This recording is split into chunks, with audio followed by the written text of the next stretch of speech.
Hello, thanks for joining me for 2nd Samuel in Summer. Today is Tuesday, June 8th, and this is the 8th chapter of the second book of Samuel. In this chapter, David is going around killing everybody. He kills the Moabites, but just the tall ones. He kills the Philistines, of course, because he always has killed Philistines. He kills Edomites and Amalekites and Arameans from Damascus. And he especially has it in for a king named Hadadezer. Hadad, Hadadezer of Zobah. So Hadadezer of Zobah is this king that David came and took all his chariots and hamstrung some of the horses and did all these things. And then there's other kings that came in to try to help Hadadezer. I call him Hadad for short. And David killed them too. And the Lord God delivered into David's hand all of David's enemies. David goes around killing everybody and picking fights so that he can win and get all the spoils from everything that happened. And then at the very end of our chapter, you get kind of, if David's a president, this is his cabinet. You get the people who are leading over Israel. And even though David is not a good neighbor as a king to other kings, he is a wonderful arbiter of justice for the people of Israel.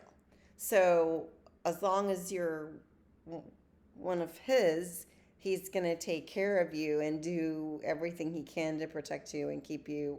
Well, I don't know how protected you are if he's going around raiding and killing all these people, but I mean, he's stronger than anyone else, so he's got it together and he's going around killing all the people. So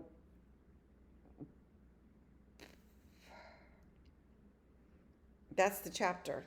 That's what happens. It's a lot of killing and territorial.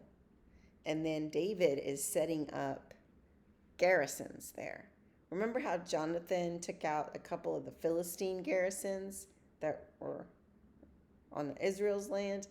Well, now Israel is going into other, like always, going into other places and commandeering those territories and putting up garrisons for themselves. Sort of like, I don't know, other imperial powers would have not army, but military bases in other places that they would set up. And you're going to be here just to make sure you keep the peace and that it belongs to us.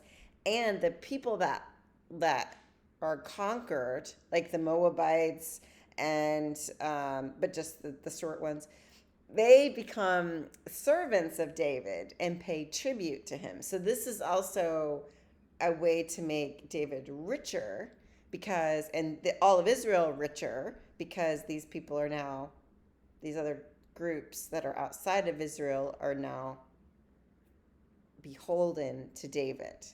So he's an enterprising king for them.